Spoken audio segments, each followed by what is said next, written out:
Vamos lá para a gente terminar, então. Né? Vale a pena também, pessoal, fazer a leitura lá, né, do material que está no Moodle, tá? Para reforçar, fixar. Né? Como eu disse, essa parte inicial aqui de alternada, ela tem muito mais conceitos, né? Muito mais abrangente aí do que a parte corrente contínua, tá? É legal também lá no material que tem um histórico, né, da questão de quando a corrente alternada foi criada, tá? Tem aquela famosa disputa aí que de vez em quando a gente vê nos documentários, né, de Thomas Edison e Tesla. É bem legal, até procurar por documentários sobre isso é bastante interessante, tá? De forma muito resumida, porque o tempo nosso está curto, lá no início, lá em torno de 1915, por ali, 1910, tinha a ideia inicial lá do Thomas Edison, né, da corrente contínua, já estava até instalada lá em Manhattan, em Nova York, só que o problema que ele enfrentava era a questão da distribuição. Você praticamente teria que ter uma subestaçãozinha em cada quarteirão, né? Como a gente viu aí, aquela equação lá da corrente contínua do efeito Joule, né? A potência é proporcional ao quadrado da corrente. Então, na linha de transmissão lá, nos cabos que levam a energia, a gente tinha uma queda muito grande, né? A gente tinha uma queda de tensão muito grande, tinha uma dissipação muito grande de energia no próprio cabo. Tá? Por quê? Pela segunda lei de Ohm lá, R igual a ρ L sobre S. Se você aumenta a distância aqui do seu condutor elétrico, para você levar essa energia, né, de um ponto para outro aí mais distante, para você distribuir essa energia, aumenta a resistência. Então, você vai aumentar a dissipação de energia, né? Você tem que transmitir muita energia, essa dissipação de energia proporcional ao quadrado da corrente. Então, nada joga a favor aí.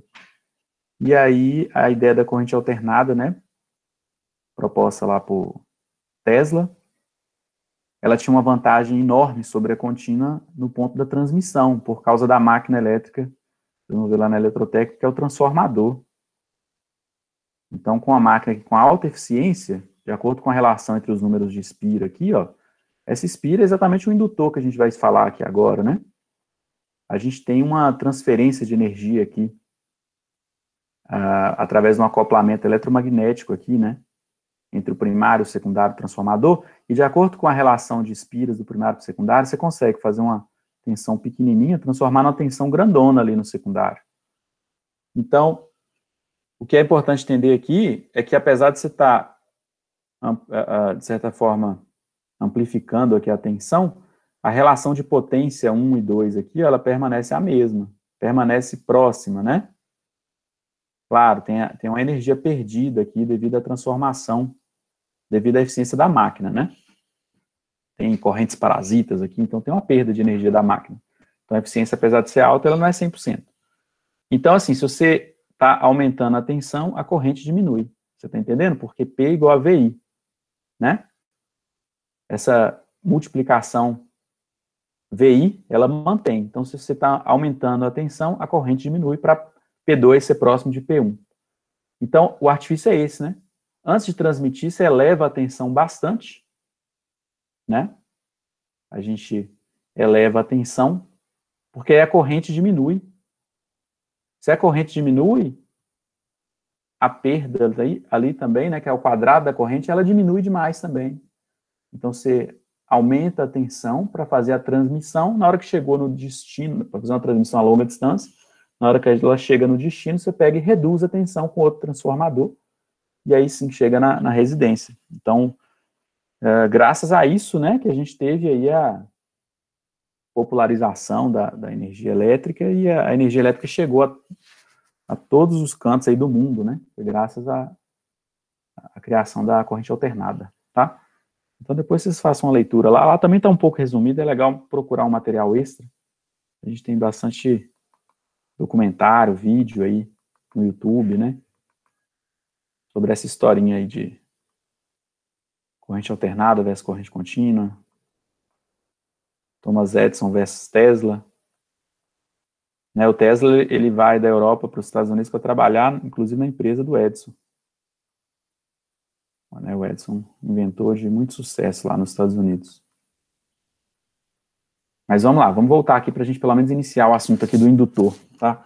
Então, agora, pessoal, um circuito puramente indutivo, né? Então, o objetivo nosso aqui é estudar a relação entre tensão e corrente. Então, se eu tenho uma tensão aplicada ali pela fonte, onde vai estar a corrente? Né? Eu poderia também representar isso na forma do diagrama fasorial lá que a gente aprendeu, né? Tá? Então, esse é o objetivo nosso aqui. E também estudar as potências, né? Como é que vai ser a potência aqui no indutor? Tá? Então, o indutor, pessoal, nada mais é do que um material condutor enrolado aí na forma de uma bobina. Tá? Então, aqui eu tenho um indutor real, né? E aqui é o símbolo do indutor. A propriedade que caracteriza o indutor é a indutância. Tá? Que ela significa ali a capacidade do indutor de armazenar energia na forma de campo magnético.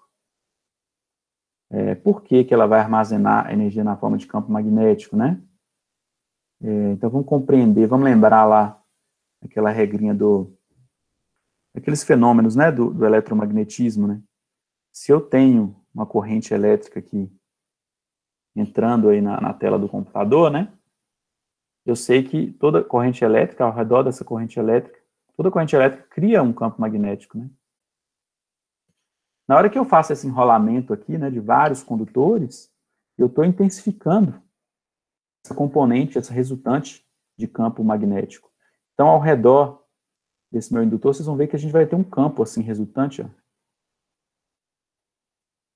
Campo magnético, né? Ao passar a corrente, surge esse campo magnético aqui ao redor do indutor, tá? E daí a gente usa um núcleo aqui ferromagnético para facilitar, né, de baixa relutância magnética, para facilitar a formação desse campo magnético, tá? Então, o indutor nada mais é do que um condutor enrolado em torno de um núcleo. A resistência ôhmica é desprezível, né? No indutor ideal, que a gente tem esse símbolo aqui, a gente não considera que o condutor dele tem uma resistência, né? Porque aqui no real existe uma resistênciazinha, né? Dada ali pelo próprio material, no caso aqui o cobre. Então, o indutor puro ligado em corrente contínua funciona como um curto-circuito, né? Lá em regime permanente. Então, com calma, eu até faria aqui um circuitozinho de corrente contínua.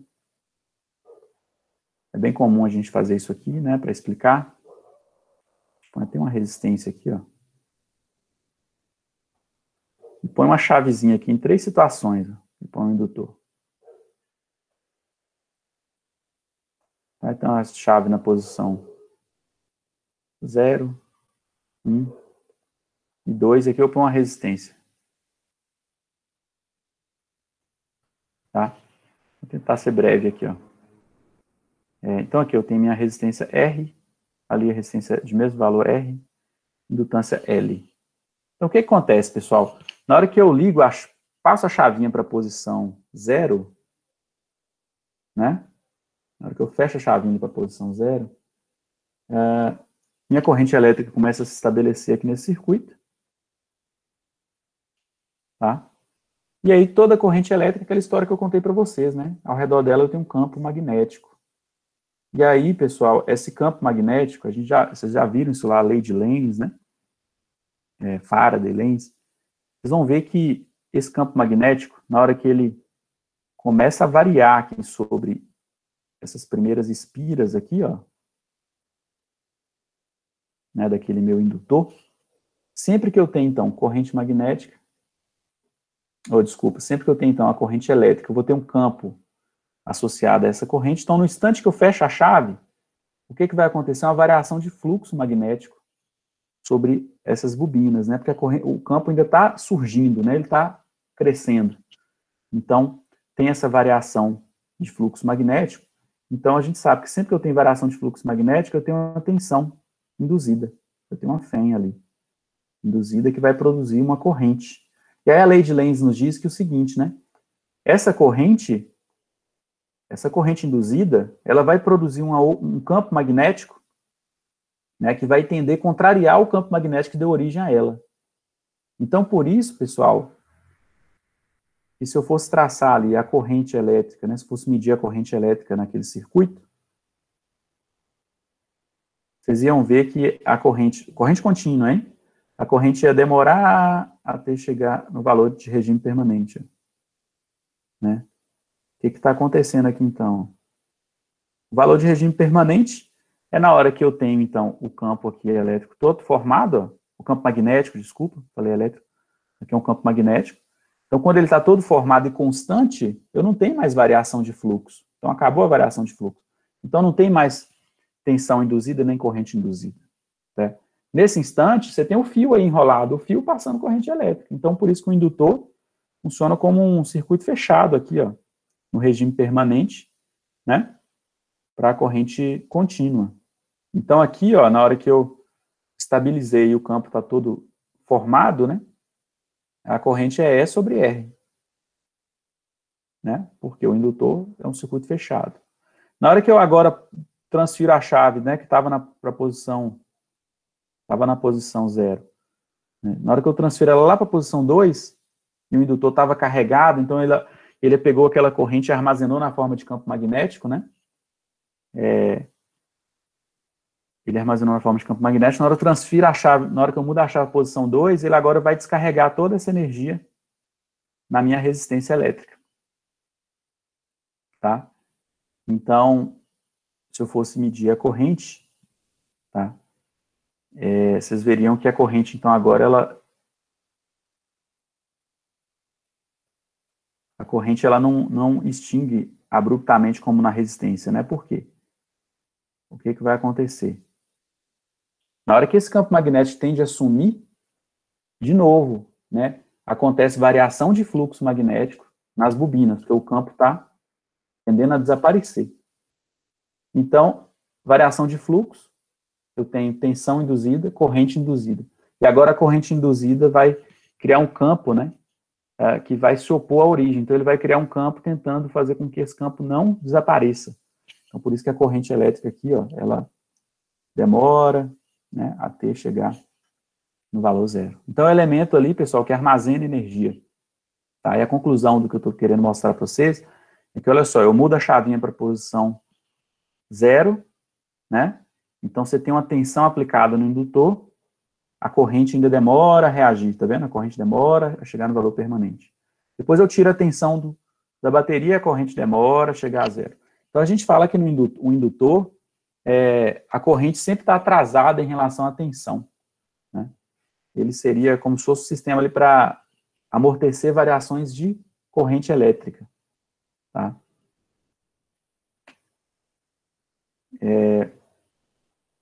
Para eu saber aqui, né, qual que seria o sentido do campo magnético formado, tá? Eu olho aqui, então, o sentido da corrente, ó. E aí, com a mão direita, se eu colocar minha mão direita ali no sentido que a corrente está passando no indutor, meu polegar vai indicar o polo norte, né? Então, aqui eu teria o polo norte, então as linhas de campo saem do norte e vai para o sul. Agora, quando eu alimento, trazendo para o mundo da corrente alternada, quando eu alimento o indutor em corrente alternada, como a corrente varia constantemente de intensidade e de sentido, o campo magnético também criado em torno de si, né, em torno do indutor, também varia constantemente de intensidade e de polaridade. Então, tem um campo magnético variável, né? Um delta-φ ali o tempo inteiro. Como esse indutor fica submetido a uma variação de fluxo magnético o tempo todo, também surge ali, também é induzido nele uma força eletromotriz. Como o próprio indutor cria o campo magnético, induz nele a força eletromotriz, essa força eletromotriz também é chamada de força eletromotriz de autoindução, né? Essa historinha que eu estava explicando para vocês aqui. E, então, pessoal, a indutância, né, é a propriedade ali que o indutor, o elemento, né, indutivo tem, que caracteriza a quantidade de energia que ele consegue armazenar na forma de campo magnético. A unidade é o Henry, Henry ou Henry, depende do sotaque da pessoa, né? Eu falo Henry. E no sistema internacional, Henry, com o H maiúsculo ali sendo o símbolo, tá? Para o indutor mais comum aqui, né, toroidal, a indutância, ela é proporcional, então. A permeabilidade magnética do núcleo do material que está aqui, ó, que está aqui envolvido pela espira, né, do material condutor. Claro, gente, que esse material condutor, ao redor dele tem que ter um isolante, tá certo? Ele tem um verniz ali, geralmente. É aquela bobina que você vê no transformador, dentro de um motor, dentro de um gerador. Então, tem um verniz ali para impedir que ele curto-circuite aqui de um indutor para o outro, tá? Então, a indutância é proporcional à permeabilidade magnética desse material, ao número de espiras ao quadrado, né? Então, se cada condutor desse tem um campo magnético ao redor dele, na hora que eu faço essa bobina, né? Isso se potencializa, eu tenho um campo magnético agora resultante aqui na bobina, tá? Ele também é diretamente proporcional à área, então quanto maior a área aqui desse meu material ferromagnético, maior a indutância. E ele é inversamente proporcional a esse tamanho aqui do indutor, né? A distância aqui, L, do indutor, tá?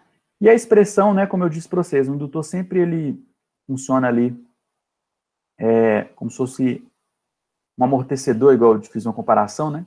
Ele atua contrário a variações de corrente elétrica. Então, pela lei de Faraday, né, a gente tem uma expressão matemática que nos diz aqui, né, que aquela tensão autoinduzida E aqui no indutor, ela é igual a dφ dt, φ é a variação do fluxo, então eu tenho aqui a expressão menos L di dt, tá? Então, I aqui é a corrente elétrica, L a indutância, tá certo? Então, a leitura disso é que o indutor, ele se opõe a variações de corrente, tá certo? Vocês vão ver que quando eu aplicar uma tensão agora senoidal no indutor, a corrente vai estar atrasada de 90 graus em relação à tensão, tá? Então, vamos ver por que a corrente está atrasada, né, em relação à tensão. Esse menos aqui, né, pessoal, vem da questão da lei de Lenz, né, que diz lá que a tensão induzida vai produzir uma corrente e produz lá um campo magnético que vai contrariar ao campo que originou essa corrente induzida, né. Ou então, de forma mais simples, né, a fé induzida tem que contrariar a causa que deu origem a ela, tá? Então, a gente tem tensão, corrente, variação de corrente, variação de fluxo magnético, variação de fluxo magnético, tensão autoinduzida, que vai produzir uma corrente induzida que tem um outro campo, né, contrariando o campo que deu origem a toda essa história, tá? Então, como que fica aqui no nosso circuito de corrente alternada? Se eu fosse fazer aqui, aplicar a lei de Lenz nessa malha, pequenininha que está ali, eu teria V de T mais E de T igual a zero, né? E essa E de T é a tensão induzida lá na indutância.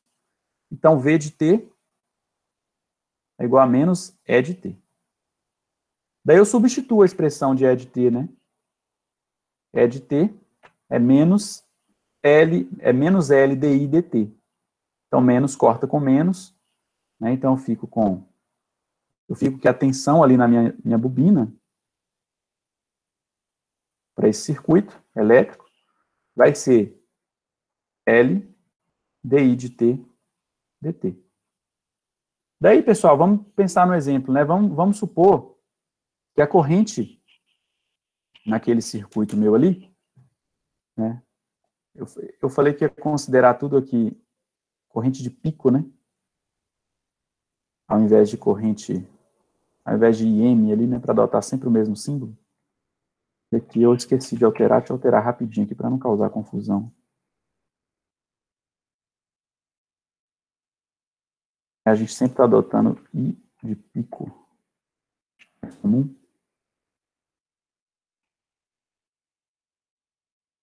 Agora está tudo certinho.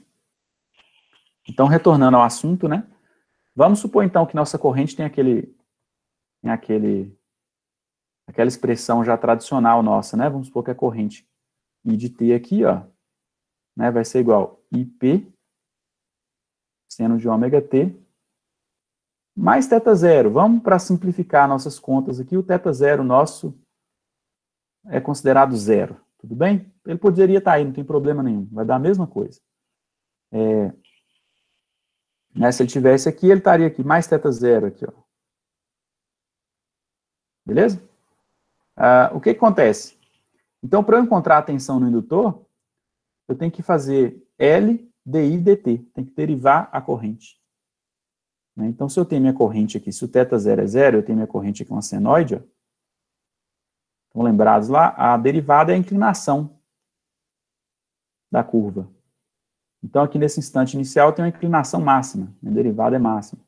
Aqui no valor de pico, a derivada é zero, né? Porque a inclinação é nula. Aqui, ó, inclinação máxima pelo outro lado, máxima negativa. Derivada máxima, né, negativa. Aqui, derivada zero. Né, e assim por diante, aqui, inclinação máxima, derivada máxima. Na hora que eu uno os pontos aqui que eu formei, ó, daí eu descubro que a derivada da função seno é a função cosseno. Tá? Se eu tivesse mantido o θ0 aqui, ó, às vezes é até bom manter, não faz mal, né? Então fica L, derivada dessa função toda, dt, tá? Então como é que fica? A derivada da função UIP é constante, sai da derivada. Derivada de seno de ômega t é cosseno de ômega t. E a regra da cadeia, né, derivada de ômega t, ômega, sai aqui para fora, tá? Poderia ter aqui numa boa o mais θ0, não teria problema, só que no exemplo aqui eu estou considerando ele igual a zero. Qual que é a conclusão disso, né? Que eu vou ter uma tensão no indutor, V igual a L ômega IP cosseno de ômega t mais θ0. Aí, pessoal, nesse desenho que eu fiz para vocês aqui, ó, como que seria essa função cosseno, que eu coloquei em preto, se eu quisesse representar ela como uma função seno? Né? Essa função cosseno aqui, ela está adiantada ou atrasada, né? Ela começa antes ou depois? Certo? Ela está começando antes aqui, tá vendo? Tudo que a senoide em vermelho faz, minha cossenoide aqui faz antes, né? Faz adiantada de 90 graus, ó, começa antes, certo? Então, um sinal adiantado de 90 graus, vocês lembram lá? Se é adiantado, é mais π sobre 2, né? Então, eu posso escrever essa função cosseno de ômega t mais θ0,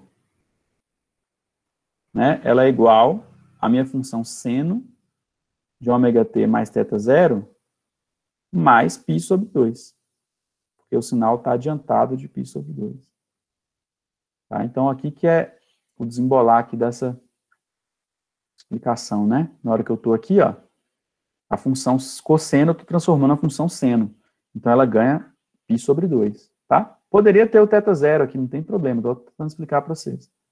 Então, qual que é a conclusão disso, né? Dada qualquer tensão aplicada no indutor, por uma carga puramente indutiva, sempre, né, a corrente vai estar atrasada de 90 graus.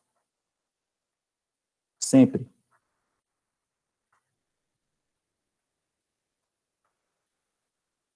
Certo? Então, observem aqui. Minha tensão está adiantada de 90 graus, né? Minha tensão aqui é mais π sobre 2, é o que está em preto aqui no meu gráfico. A corrente está atrasada de 90 graus, tá certo? Falar que a corrente está adiantada de 90 graus é o mesmo que falar que falar que a tensão está adiantada de 90 graus é o mesmo que falar que a corrente está atrasada de 90 graus, tá? Então, essa é a primeira conclusão por causa desse π sobre 2. E a conclusão entre a relação das amplitudes, ó. Aqui eu não tenho meu VP, ó. Meu VP, então, é ômega L e P. Certo? Ômega L e P. Então, a relação entre o meu sinalzinho aqui, que tinha só IP, ó, e o meu sinal de tensão, né? Se eu for fazer V sobre I, tá? Eu vou ter uma proporção sempre de ômega L. né? Tá certo? Se eu dividir aqui, né? VP sobre IP, VP sobre IP é igual a ômega L. Então, esse fator, vocês lembram que lá para o circuito puramente resistível, se eu fizesse isso, dava R, né?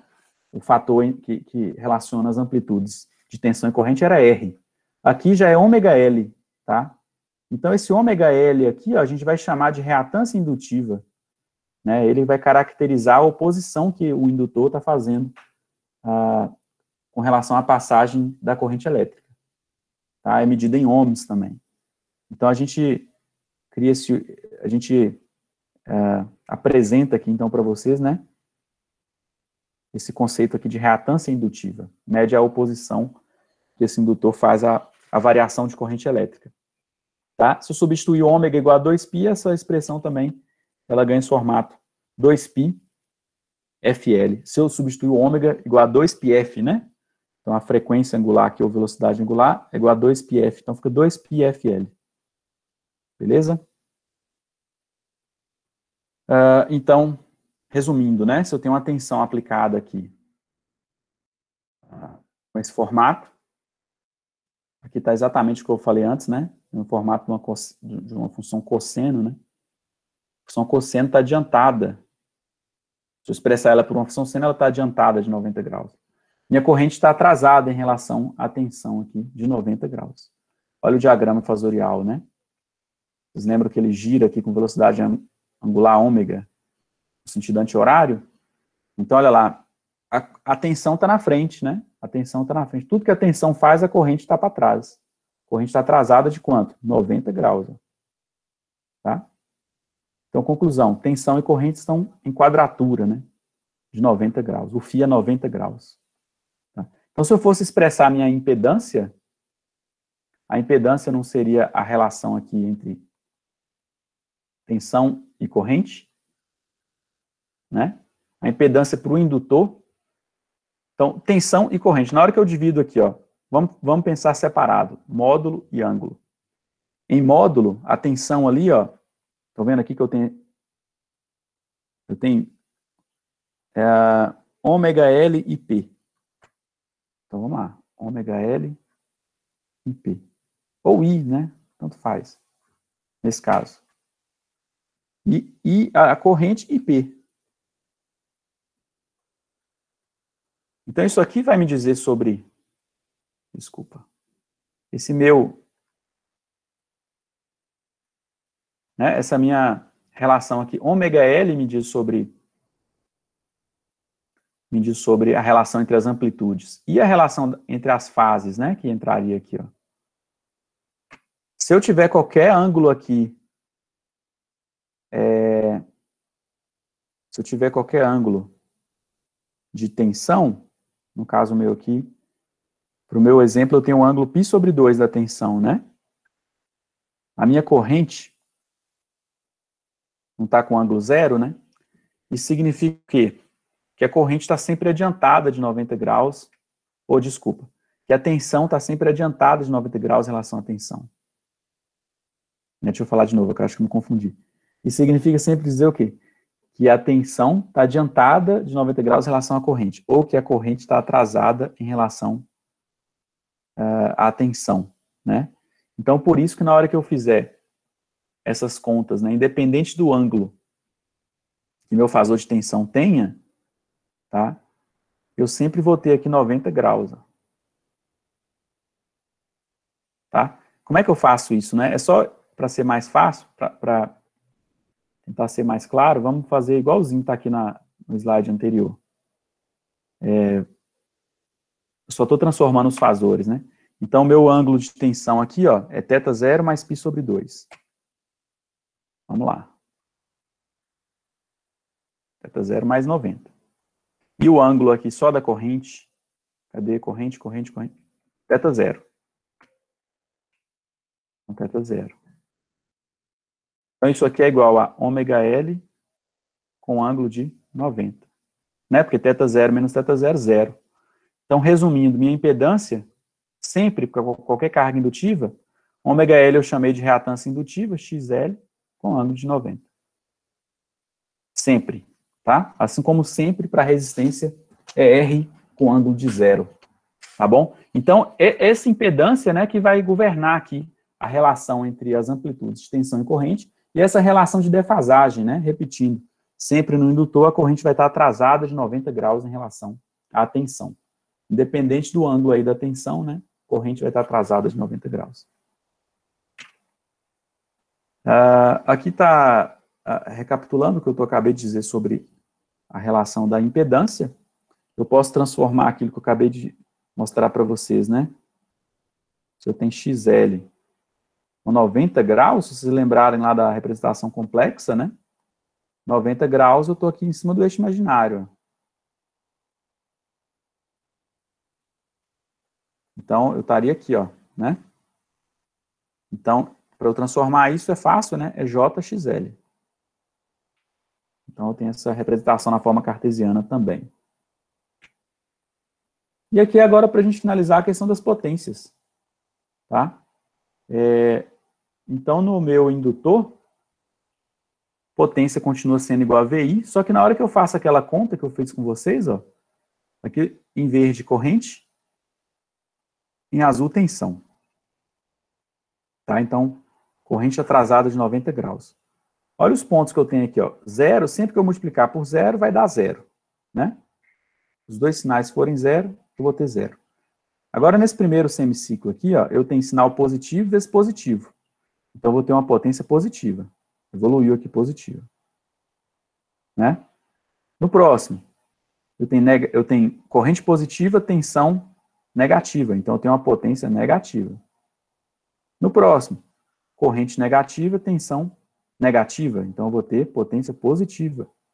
E, para finalizar, eu tenho corrente negativa, tensão positiva. Então, eu vou ter potência negativa. O que isso significa? Está vendo que a potência média aqui é zero, ó, né? A potência média é zero. Por quê? O indutor está pegando a energia da fonte e armazenando na forma de campo magnético, devolvendo a energia que ele armazenou para o circuito, quando a potência é negativa. Armazena de novo toda a energia, devolve. Indefinidamente, ele é um elemento que só troca energia, tá? Por isso que só aquela potência média, né, ela não é suficiente aqui para quantificar o desempenho desse meu elemento indutor. Eu preciso daquele conceito de potência reativa. Ela vai me dizer qual é a capacidade desse elemento de trocar energia. Tá? Potência média vai ser zero. Então, resumindo aquele triângulo de potência agora, né, para o meu indutor, eu só vou ter potência reativa, Q igual a S. Tá? Porque na hora que eu jogo minha expressão de potência ativa, VI cosseno φ, cosseno de 90, zero. Então, é o elemento que não dissipa energia. Né? Não dissipa. Ao passo que quando eu jogo a expressão da potência reativa, VI seno de φ, o φ é 90. Então, VI seno φ, seno de 90 é 1. Então, dá VI. Então, toda a minha energia, na verdade, entregue para o indutor, ela é trocada com a fonte, não tem potência ativa. Então, por isso que, nesse caso, Q é igual a S. Né? Potência reativa é igual à potência aparente, a potência total. Tá? Então, concluindo, gente, em todo indutor, puro, alimentado com corrente alternada, tensão e corrente estão em quadratura, tensão adiantada, né? Ou corrente atrasada. Em quadratura significa que é 90 graus, o atraso. A lei de Ohm, né? V igual a ZI, fica V igual a JXI. Aqui está a minha impedância do indutor, que é a mesma coisa que XL com 90 graus. Lembrando que eu só estou transformando, né, da forma cartesiana para polar, o JX. A impedância, então, no caso, é a reatância indutiva do próprio indutor. Agora, na hora que eu expresso minha impedância, ela não tem componente real, igual lá no resistor, e só tem a parte imaginária, né? Minha impedância é igual a JXL. Toda energia entregue é armazenada e devolvida à fonte. Então, na verdade, aquele fator de potência nosso, que mede o aproveitamento da energia para a produção de trabalho útil, né, o P sobre S, ele é zero, né, porque o P é zero, não tem potência ativa. Ou então, o cosseno φ é zero, né, o cosseno de 90 é zero. Tá? Então, de forma resumida, né, pessoal, vocês estão vendo que daqui a pouco eu vou ter elementos aí que vai ter tanto o efeito ali, ele vai,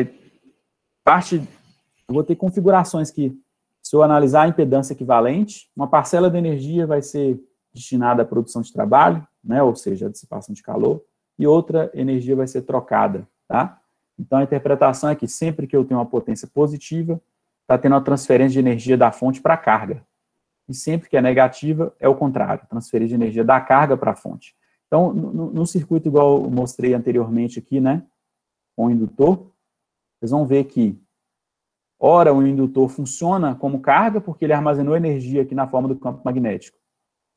Né? Logo em seguida, ele vai funcionar como gerador, e o gerador passa a ser a carga. Por quê? Meu indutor vai devolver a energia, né, que ele armazenou lá para o gerador. E isso fica se repetindo.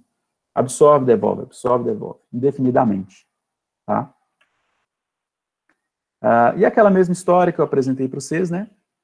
A componente da corrente, a componente ativa da corrente é a responsável por realmente ali realizar trabalho, dissipar calor, né? E a componente reativa seria a devatada, né? Ela só representa a troca de energia. Então, se eu fizesse o diagrama fasorial, igual está aqui atrás, ó, vocês podem observar que, na verdade, essa aqui é uma corrente reativa, né? Ela representa apenas a troca de energia.